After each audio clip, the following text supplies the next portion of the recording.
it was there was a lot of controversy this week in the EPL, or maybe just this whole season. Mainly with the handballs. Like I think they changed the rules. Whoever's in charge of changing rules made handballs like way easier to call for refs. Like it said if it's in an unnatural movement and it hits your hand, then it's a penalty. And like just these refs have been just pushing that to boundaries that it shouldn't be pushed. Like defender's not even looking, he's jumping. Like obviously his arms are not going to be next to his body. They're calling penalties. It's influencing the game. It's causing ties to go to wins to get pushed further. It's not good for the sport. Like two coaches have already spoken out on it, and even coaches that have benefited from it have spoken out on how the handballs need to change. And first and foremost, before we talk about like the games that happen, I agree with that. Like you can't, like the ref controls so much of the game in soccer, especially because it's low scoring. Um, for the most part, like games are usually decided by one goal, and whoever scores like a goal in soccer is such a momentum shifter. Like it forces the other team to come out of their shell, or it gives you that confidence to like, you know what, we got a lead, we could play more confidently, like we could push forward knowing that we have a lead. It just changes everything. So to just be giving out penalties for like really small handball offenses is annoying. It's bad. It's bad for the sport. I think today or yesterday, it did got mentioned that they talked to the refs and they told them to be more lenient, to not be so strict on that handball rule. So hopefully, we see some improvement on match day 4 and going forward. Because if it keeps going like this, I know it's gonna turn off a lot of fans, or like a lot of maybe casuals that don't understand what's going on. Like it just doesn't make sense to be calling penalties for no reason. And I know coaches are gonna get mad. I know players are gonna get mad, and it's just not a good look for the league. It's not a good look for soccer. So hopefully they're able to fix that handball issue. Uh it's a bad rule. It's a bad rule, and they need to change that. But yeah, some takeaways from match day 3. Uh, EPL, yeah, man. EPL gets the most coverage here in the US as far as like leagues, worldwide leagues. La Liga's cool. I love Real Madrid. Barcelona's cool. Usually Spain dominates European tournaments, but EPL is definitely like the funnest league to watch. I just wanted to say that real quick. But some takeaways from match day 3: Everton won, and now they're tied with Liverpool and Leicester for the lead. Nine points out of 9 points. That's crazy. Like especially if you watched Everton play last year, they weren't a good team. Um, Ancelotti couldn't get his system working with them.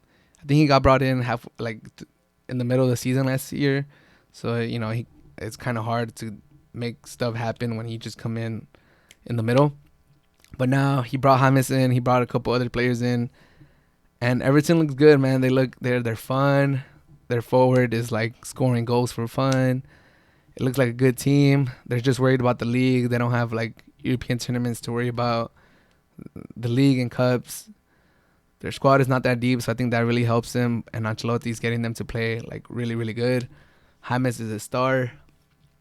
He's finally like he has his team again. He's like at Real Madrid, he was just another player. At Everton, he's their player. Like they build around him, and it's great to see him shine. He's made some like lovely like just scintillating passes that you see him make, and you're like, man, like, hey, good for him. He's making some good plays. So I'm happy for James. I've always been a James fan.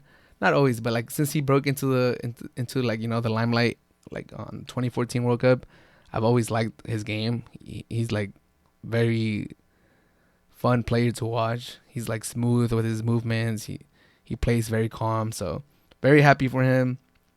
Happy for Everton too. Before I had an EPL team, Everton was one of those teams that I kind of like rooted, because they did bring in Landon Donovan for a little bit, and they had Tim Howard there for a while. So that was I never considered myself a Everton fan, but I always like kept an eye on them, or like I like watching their games. So good for Everton. 9 out of 9. It looks like they're gonna be up there like unless some players get injured, they should be a competitive team like for the rest of the season. So good for them. Shout out to Ancelotti, ex Real Madrid coach. He won us the Champions League, if I remember correctly. Shout out to him. I hope he turns his career around, and I hope he stays in Everton for a while and he has a successful spell. And Everton was always one of those teams that was for a while they were always like one of those teams that was right beneath like the top 6 in the EPL, and always like competing like to push for Europa or maybe push for Champions League. They're always like that, or at least for me, they were like one of the first teams that I thought of after like the top 6. And unfortunately, they haven't been doing that well in the last couple of years, but it does look like they're turning it around and they're gonna have a good season, and I'm pretty happy about that. One game that surprised me was actually Chelsea versus West Brom. I had Chelsea competing for the EPL title this year. I said it was going to be a 3-horse race, and then everybody else, I said Liverpool, Man City, and Chelsea.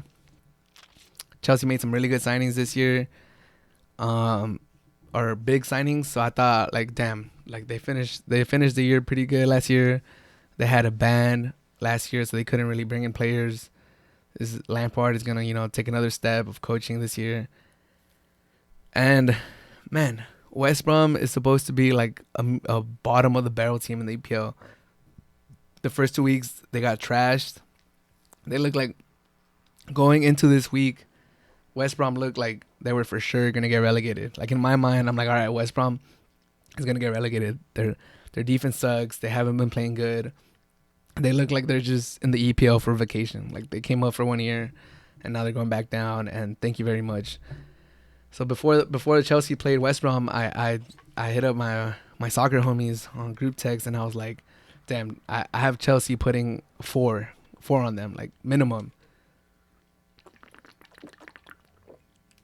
And then I think West Brom went up 3-0, and I mean, good for Chelsea for coming back and at least getting a point. But that shouldn't happen against West Brom. Like that's a team that you can't draw points on, especially if you have championship aspirations. And I mean, to be honest, those championship aspirations might just be top 4 aspirations at this point, because the defense doesn't look good. Thiago Silva, you're not in the French league no more. You're in the EPL. This is more competitive. You can't be lackadaisical with your passes. Ugly mistake by Thiago Silva. He's supposed to come in there and be a veteran presence in the back. They have like Christensen, Suma, like a bunch of young defenders. Ake.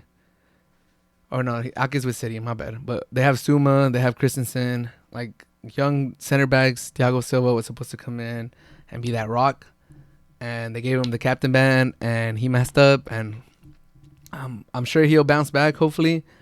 But there's a lot of people that are already slandering him, already telling him like, yo, this is not the French league. You're not playing with farmers no more. This is the EPL. You got to get it together. And if he flops, then Chelsea's title chances take a big hit, because I thought Thiago Silva still had some gas in him. Like he still has some thread on his career, and he was actually going to help him on defense. But if he's causing them mistakes and he's not the player that I thought he was going to be for them, then that back 4 looks really, really weak. And that's probably going to hold them back this season. And with that being said, I also want to apologize to the MLS. Like I have said that the defense across the world of sports, of soccer, has been like going down. I feel like defenses are just not good anymore, or like there's a lot of mistakes. And especially when they happen in the MLS, I just harp on like, damn, like these mistakes are only being made in the MLS, and like they look like elementary mistakes, and then it just reiterates the idea that I have in my head that the MLS is bad, or like not a quality league.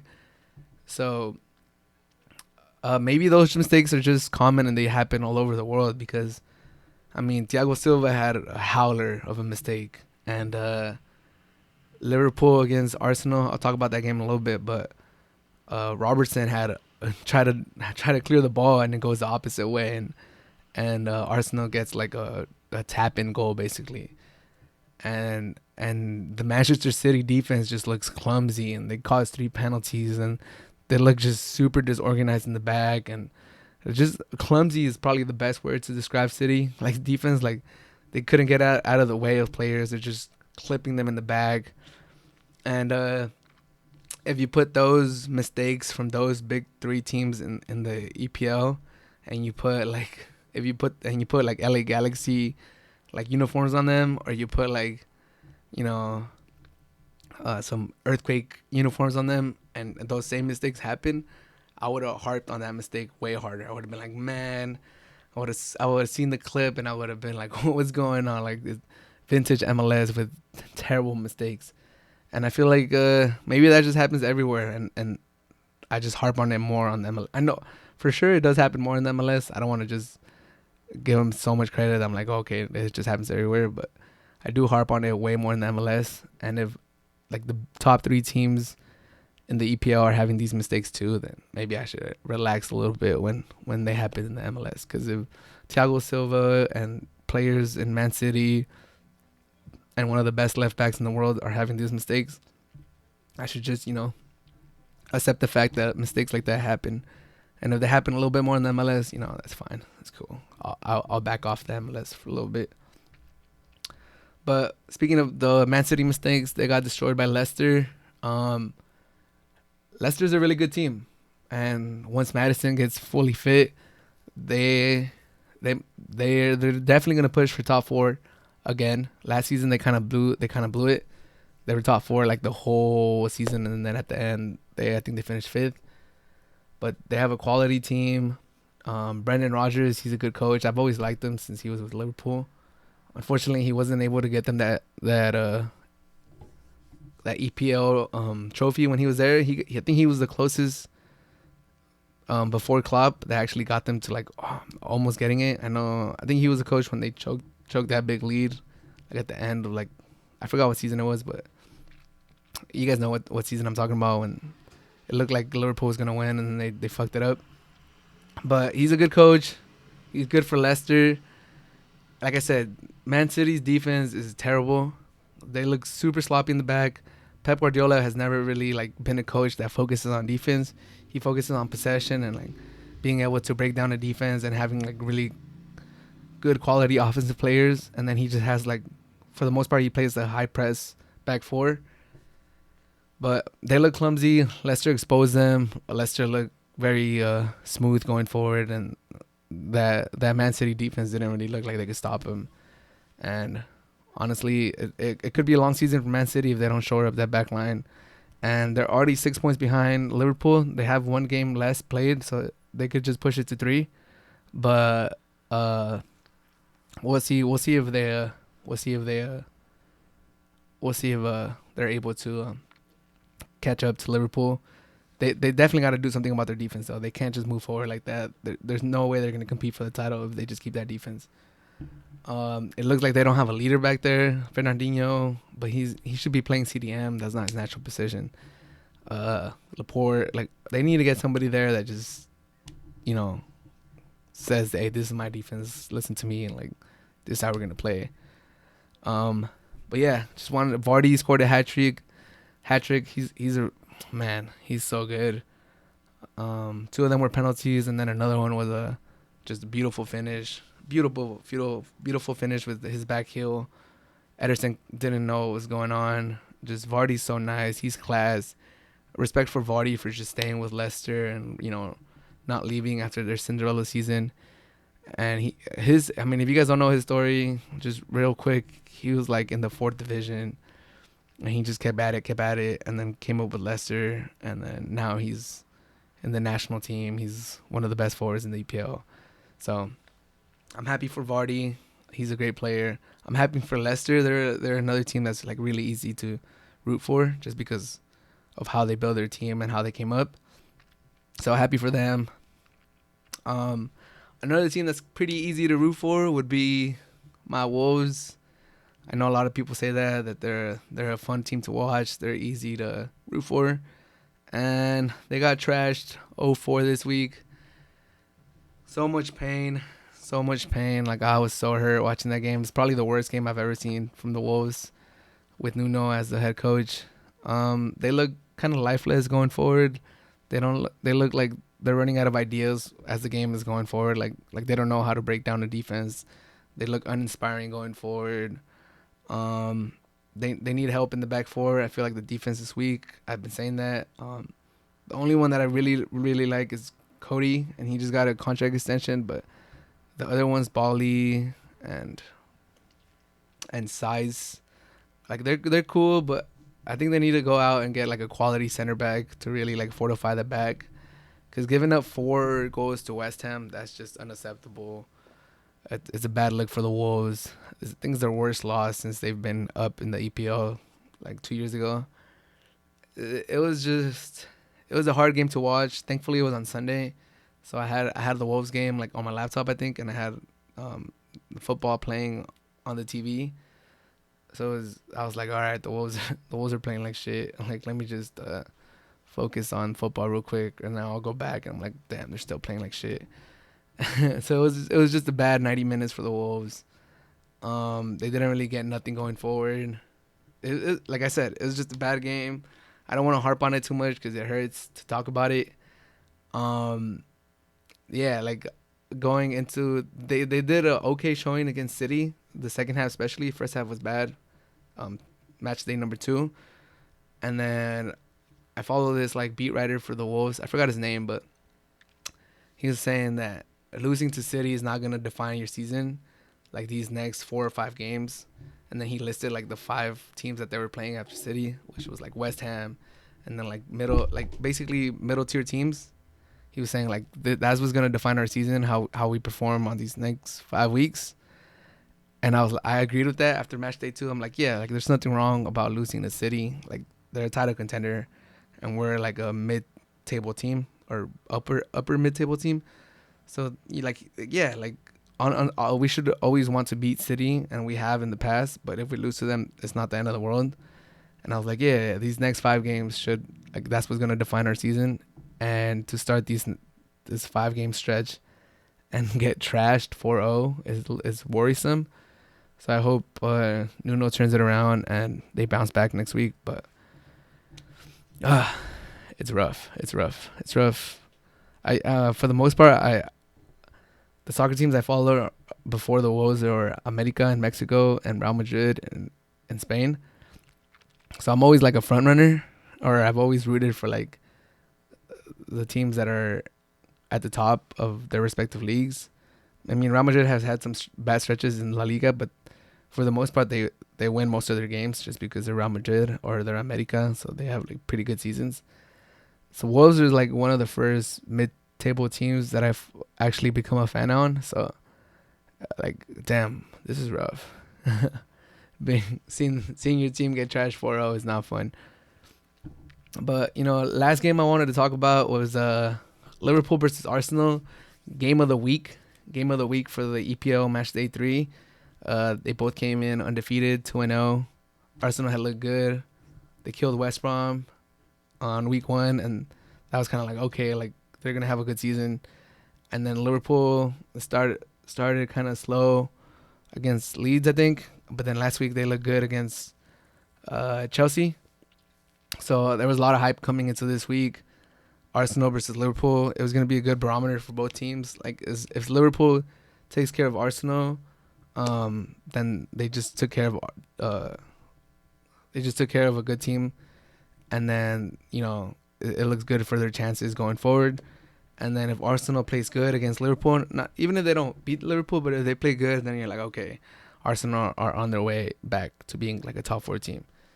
And Robertson had like a very bad mistake that led to the first goal from Arsenal. And then after that, Arsenal had maybe like 1 or 2 chances the rest of the game. They didn't play bad, but Liverpool did look class. They did look like the better team. And it reassured me that I had them picking the league at the beginning. And after watching everybody play, Chelsea's weak back 4, Man City's weak back 4, Liverpool has their own mistakes in the back, don't get me wrong, but comparing their back 4 with the other contenders' back 4, Liverpool still comes out of top, and they have a really good offense. They just got Jota from my Wolves, and he scored on his opening game. So I'm really happy about that. Quality signings by Liverpool. They added depth. I think now they have the roster to compete in all the tournaments that they're gonna be competing in, whether it's the cups in England, EPL, Champions League, whatever tournament they're in. Liverpool has to go with the mentality that they're gonna compete, and they should be the favorites. Like I feel like that's the mentality that they got to go in to any tournament that they play in this year. They have amazing players in their starting 11. They have quality depth. Their captain's out right now, Henderson. They have probably the best keeper in the world, or top 2 or 3. I would say he's the best keeper in the world. They have the best defender in the world, Van Dijk. They have the best top 3 in the world in Mane, Salah, and Firmino. Firmino's been struggling, but Salah and Mane could carry that offensive 3. They added Jota, who's going to be a great sub or a starter in all these other tournaments. Liverpool, they should have trouble season goals. Liverpool should go into the season expecting to come out with the trouble. Anything less, you can still have a good season just getting the EPL or getting Champions League, but they should have trouble season goals.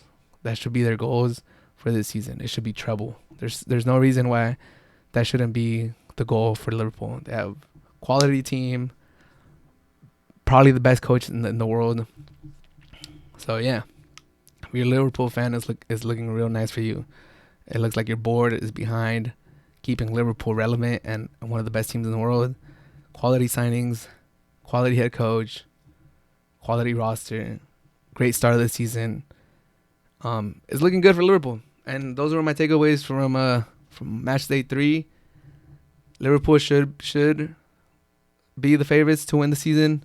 Chelsea's back four looking weak. Man City's back four is looking weak. Leicester's a fun team, happy for them. Everton's a fun team, happy for them. Wolves, uninspiring performance. Very, very, very sad. So much pain watching them. But yeah, that was match day 3 for the EPL.